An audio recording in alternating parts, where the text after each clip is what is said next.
dimana kemarin kita sudah belajar tentang keamanan jaringan, apa-apa aja langkah yang harus kita lakukan dalam mengantisipasi hal-hal yang tidak diinginkan pada jaringan komputer. Sekarang saya akan masuk ke materi lain. Untuk materi yang kemarin itu nanti saya share di grup ya. Yang baru saya kirim itu adalah rekaman video penjelasan presentasi kita di ruangan minggu kemarin. Baik, saya ke layar komputer saya. Ini saya akan masuk ke materi saya pada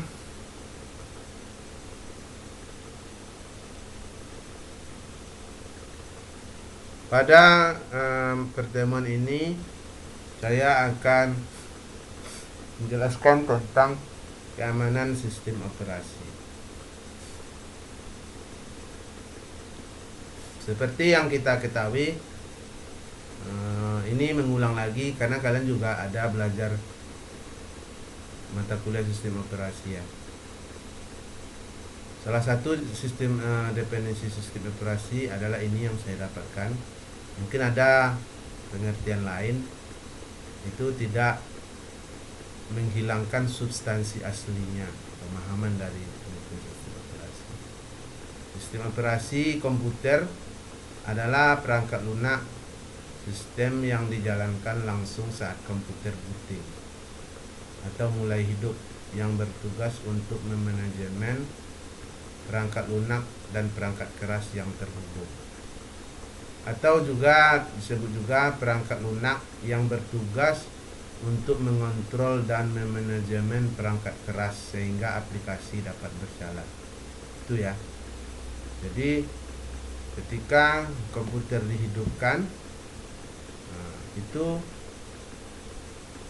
yang dijalankan pertama kali itu memang bukan sistem operasi itu ya, tapi yang dijalankan itu sebetulnya langsung adalah sistem BIOS-nya sebetulnya ya. Sistem operasi itu adalah urutan kedua, cuman di sini disebutkan langsung ya, karena BIOS langsung dia menghubungi kepada sistem operasi, itu maksudnya. Jadi dia sistem operasi ini adalah menghubungkan antara perangkat keras dengan perangkat lunak. Perangkat lunak aplikasi atau perangkat lunak yang lainnya, atau utility, aplikasi Office dan lain sebagainya, utility antivirus dan lain sebagainya. Jadi mereka itu menghubungkan perangkat lunak tersebut dengan perangkat keras hardware-nya seperti hard disk, CPU, IO device dan lain sebagainya ya. Itu ya sistem operasi. Jadi kalau nggak ada sistem operasinya, komputer kita itu bisa hidup, tetapi kita tidak bisa bekerja dengannya ya. Dulu saya pernah waktu kuliah dulu ya,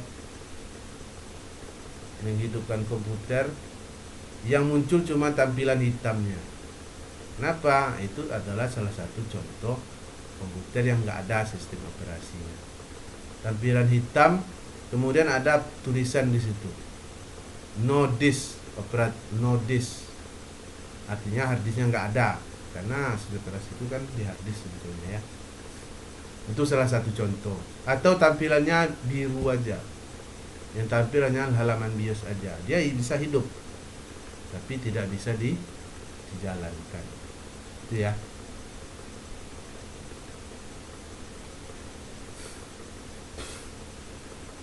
Selanjutnya, sistem operasi itu berdasarkan jenis antarmukanya itu adalah ada dua.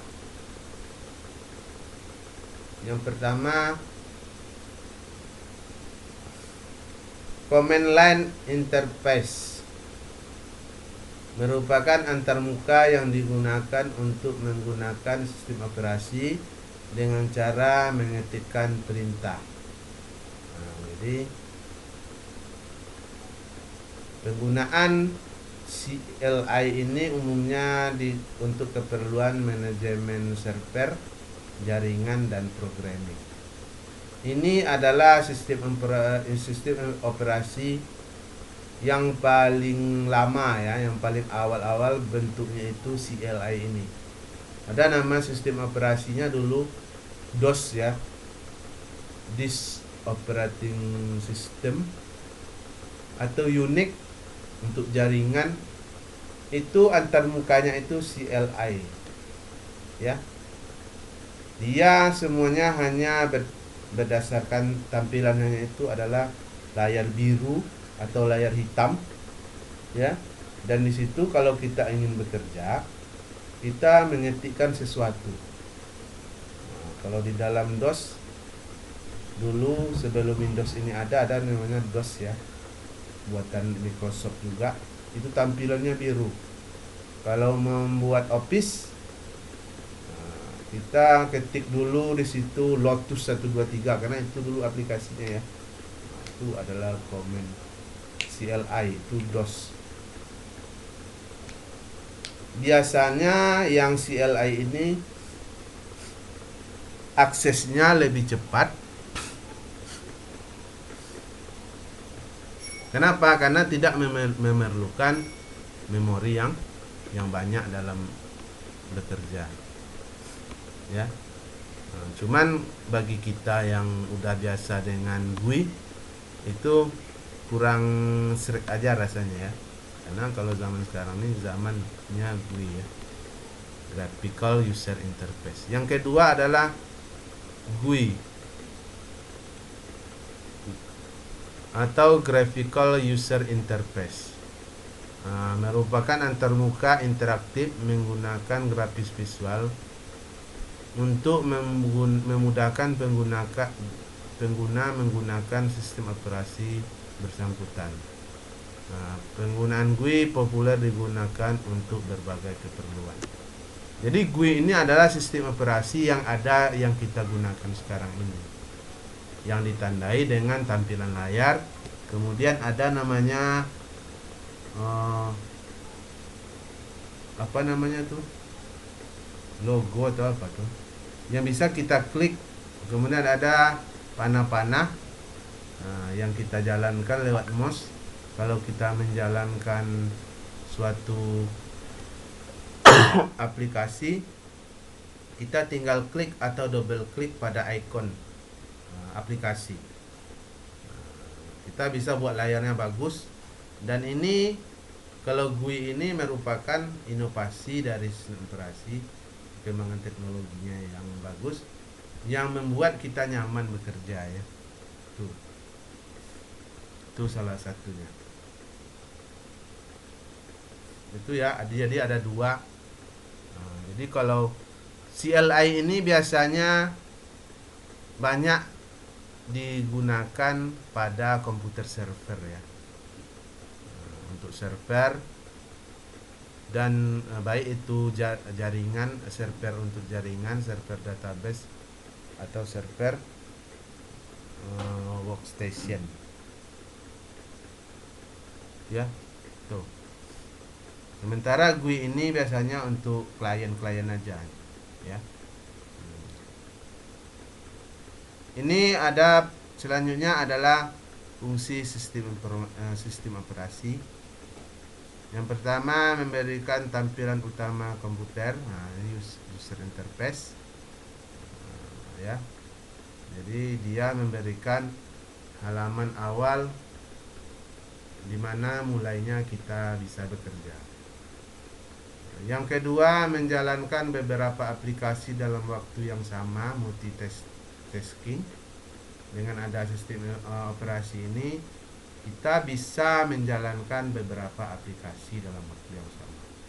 Apa contohnya? Ketika kita mengetik Microsoft Word, kita juga bisa memutar audio seperti MP3 ya. Atau ketika kita bekerja melakukan sesuatu, misalnya mendesain desain grafis, kita bisa juga membuka browser untuk download atau lain sebagainya. Jadi bisa dijalankan. Kenapa itu bisa dijalankan? Itu yang ngaturnya adalah sistem operasi ya. Yang ketiga, membagi memori komputer ke aplikasi-aplikasi yang sedang berjalan. Jadi memori aplikasi yang kita jalankan itu membutuhkan memori untuk bekerja atau ruang penyimpanan, di mana ada ruang penyimpanan ini ada dua, yang permanen dan non permanen. Biasanya yang dimaksud di sini ini adalah yang non permanen. Yang non permanen itu adalah RAM ya. Jadi RAM itu yang dikirim, yang dibagi-bagi aplikasinya, kuotanya ke aplikasi yang jalan. Semakin banyak aplikasi yang kita jalankan, semakin besar memori yang akan digunakan. Makanya semakin besar memori suatu komputer, itu biasanya kinerjanya semakin cepat. Yang keempat, menangani input dan output dari hardware yang tersambung pada sistem komputer. Nah, jadi biar hardware-nya itu bisa terhubung ke sistem operasi, ke komputer kita, itu yang menghubungkan ke komputer kita itu adalah sistem operasi.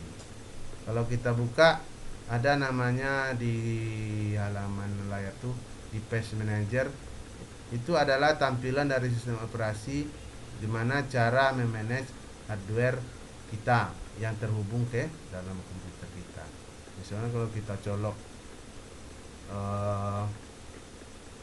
mouse, itu bisa nampak, kita lihat ada tanda-tandanya di situ ya.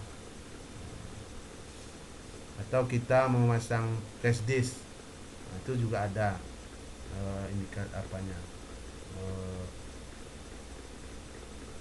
bentuknya, bentuk gambar dia terhubung gitu ya. Yang kelima, mengirim ke pesan ke aplikasi terkait kinerja sistem sehingga dapat diterima oleh pengguna sesuai dengan tujuan aplikasi. Nah, jadi ini berhubungan dengan kinerja sistem ya. Kalau seandainya ada yang kalau seandainya memori kita penuh misalnya, itu ada nanti, ada pemberitahuan, itu adalah kerja sistem operasi. Atau prosesornya lagi sibuknya, banyak kerja yang dia kerjakan, itu ada juga. Nah, itu yang mengatur-atur itu adalah sistem operasi. Yang keenam, membuat catatan dari aplikasi yang dijalankan. Jadi di dalam sistem operasi itu ada log ya, apa-apa aja aplikasi yang dijalankan, per tanggal, per bulan dan lain sebagainya ada nanti. Cuman kita jarang membuka ini ya. Kalau kalian mau cari tahu, coba di searching aja di Google, melihat catatan log aplikasi di Microsoft Windows misalnya. Yang ketujuh, melakukan manajemen partisi dan file. Nah, di dalam sistem operasi itu kita bisa mempartisi drive ya, atau hard disk, ruang penyimpanan kita. Kalau itu hard disk ya, bisa dilakukan. Atau bisa juga, kalau saya dulu waktu kuliah belajar partisi ini bukan dari sistem operasi ya, tapi dari BIOS dulu. Tapi di dalam sistem operasi juga bisa dilakukan. Yang kedelapan, melakukan instruksi secara paralel untuk ke prosesor untuk mengoptimalkan kinerja sistem komputer. Nah, ini kerjaan orang yang ngerti sistem operasi ya. Kalau kita nggak tahu caranya ya. Yang ke-9, manajemen akun pengguna sistem komputer. Ini manage user ya. User, membuat user. Apakah user itu kita masukkan sebagai admin atau user biasa? Itu bisa dikerjakan juga di sistem operasi, di dalam sistem operasi. Kerja juga di sistem operasi. Yang ke-10, menghubungkan BIOS dengan driver dari suatu perangkat keras sehingga perangkat keras bisa dioperasikan. Setiap perangkat keras yang terhubung ke dalam komputer kita itu harus ada softwarenya yang biasa disebut dengan driver. Kalau driver itu bahasa kitanya kan pengemudi ya. Nah, jadi dalam bahasa komputer driver itu adalah software yang digunakan untuk membuat suatu hardware itu bisa bekerja. Contohnya kalau kita seandainya beli printer baru, itu nggak langsung kita bisa nyetak, kita harus install drivernya dulu. Nah, jadi driver itu bisa dimasukkan kalau sistem operasinya ada. Kalau nggak ada, nggak bisa, karena dia yang menghubungkan antara hardware yang baru itu dengan, karena sistem operasi itu yang menghubungkan antara hardware yang baru itu dengan BIOS ya.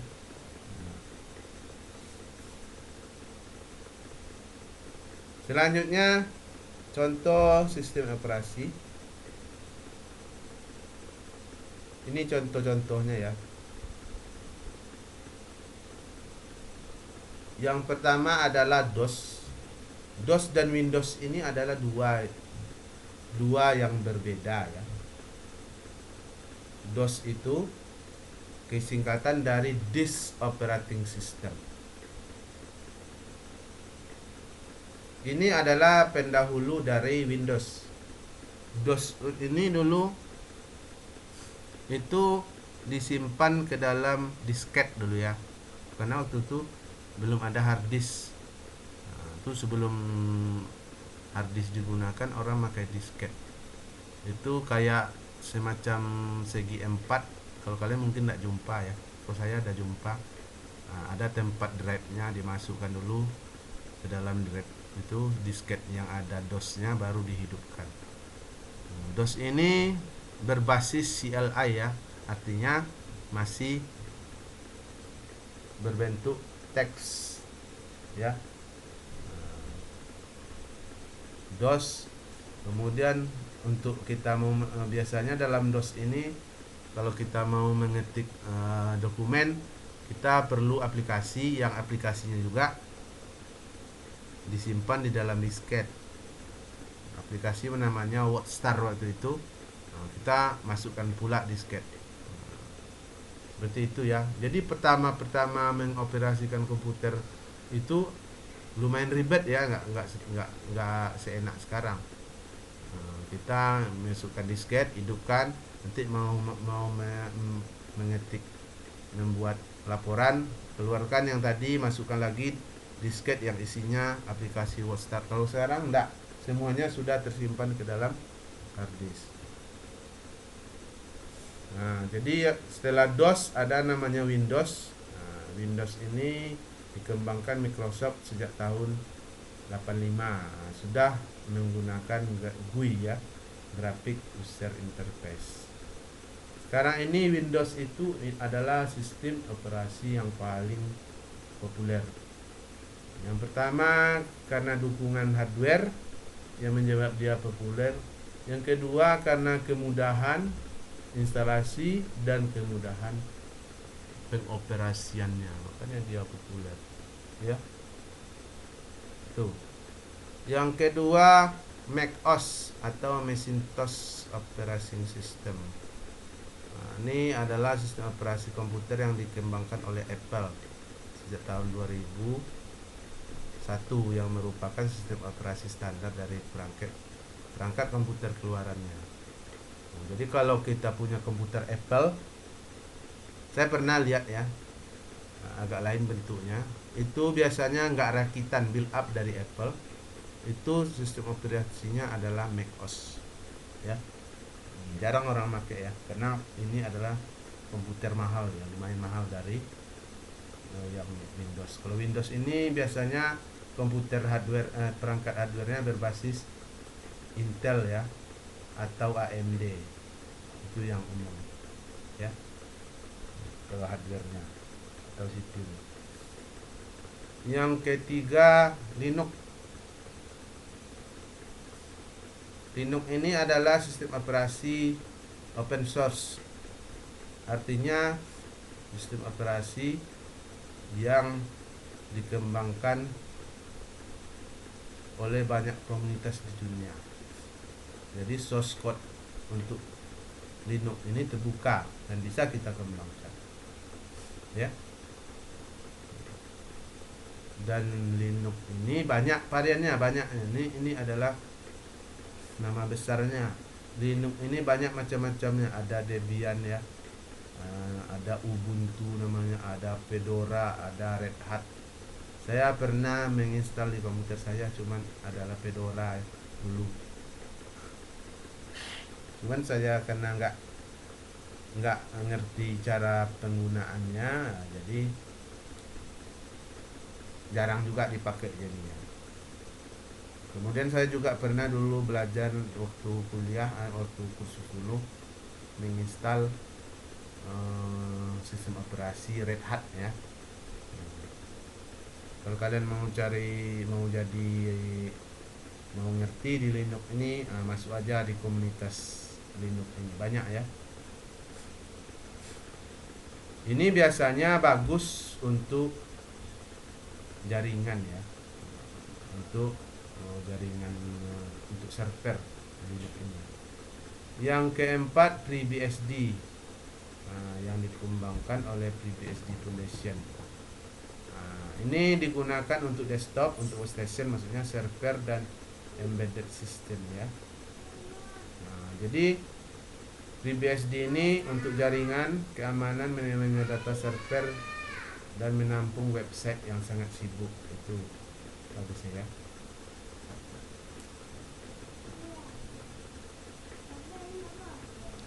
Jadi itu ya beberapa contoh. Ada lagi yang lain, Unix. Unix itu sistem operasi lama untuk jaringan ya. Di sini tidak saya masukkan. Kemudian ada lagi namanya sistem operasi itu dulu Symbian ya. Pada Nokia yang sebelum ada Android ini, kan ada dulu Nokia, macam-macam variannya, Sony Ericsson ya. Ada Nokia NGIC dulu, ya. Kemudian untuk apa namanya, sekarang ini yang lagi booming itu adalah Android, itu untuk smartphone ya. Kalau yang saya tulis ini semuanya adalah untuk komputer ya, komputer PC atau server. Kalau Symbian, kemudian ada lagi Android, kemudian untuk BlackBerry apa namanya tuh, saya lupa. Itu adalah untuk aplikasi, itu adalah sistem operasi mobile. Selanjutnya adalah perancangan sistem operasi yang aman. Di sini merancang maksudnya bukan kita tuh membuat sistem operasi ya, tapi adalah bagaimana kiat-kiat yang harus kita siapkan dalam menggunakan sistem operasi itu, sehingga kita aman, artinya data kita aman dan komputer kita tidak disusupi oleh hacker. Jadi ada di sini beberapa lapisan keamanan pada sistem operasi. Yang pertama, keamanan yang dilakukan keamanan lapisan fisik, yaitu keamanan yang dilakukan secara langsung terhadap perangkat. Nah, ini adalah pengamanan secara fisik, ya. Nah, artinya kita tidak memberikan akses secara fisik kepada mesin kita, ya. Misalnya ini akses masuk ke ruangan komputer, kemudian penguncian komputer secara hardware, artinya dikunci, ya. Kemudian BIOS di password dan lain sebagainya, ya.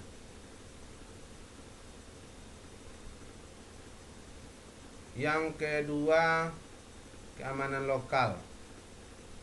Ini berhubungan dengan user dan hak-haknya.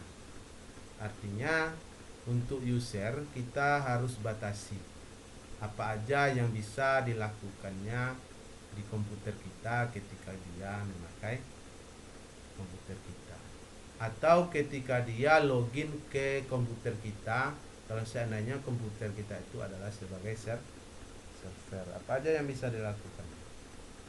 Misalnya kita menghalangi dia untuk membuat user baru, kita menghalangi dia untuk bisa melakukan penghapusan data dan lain sebagainya. Itu keamanan lokal. Yang ketiga, keamanan root. Keamanan root ini secara umum adalah untuk melakukan pembatasan terhadap perintah-perintah yang diindikasikan bisa merugikan kita. Misalnya perintah untuk menghapus data, perintah untuk menambah user. Ini biasanya nih untuk Linux, ya. Kemudian yang keempat, keamanan file dan sistem file. Nah, sistem file ini sebisa mungkin jangan bisa diakses oleh user biasa. Nah, kemudian file-file yang penting itu juga kalau bisa jangan bisa dihapus, ya. Kemudian yang kelima, keamanan password. Nah, login itu harus diberi password usernya. Dan enkripsi. Enkripsi itu seperti yang saya jelaskan terlebih dulu, itu merubah bentuk fisik input dengan yang tampil. Misalnya kalau kita ketik ABC, yang tampil yang tersimpan bukan dalam bentuk ABC, dirubahnya, ya. Itu salah. Yang keenam, keamanan kernel. Kernel ini adalah bagian dari sistem informasi yang menghubungkan antara aplikasi dengan hardware. Jadi yang pertama diakses itu adalah bagian sistem operasi, itu namanya istilahnya kernel, ya. Jadi kalau ada sistem operasi itu minta diupdate, biasanya kadang mengupdate kernel. Yang ketujuh, keamanan jaringan. Ini keamanan jaringan seperti yang sudah kita pelajari. Jadi itu, ya, langkah-langkah penggunaan sistem operasi yang aman. Untuk materi kita sampai di situ dulu untuk teman ini. Nanti kita masuk ke sistem operasi Windows, ya. Sistem operasi Windows, cara penggunaan sistem operasi Windows yang aman. Yang selanjutnya nanti Linux. Jadi ada dua sistem operasi yang akan kita jelaskan, bagaimana cara penggunaan langkah-langkah penggunaannya biar aman.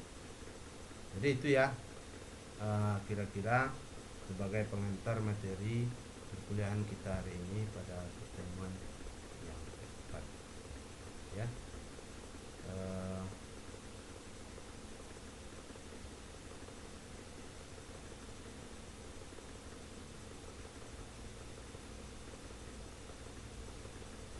Lebih dan kurang saya mohon maaf.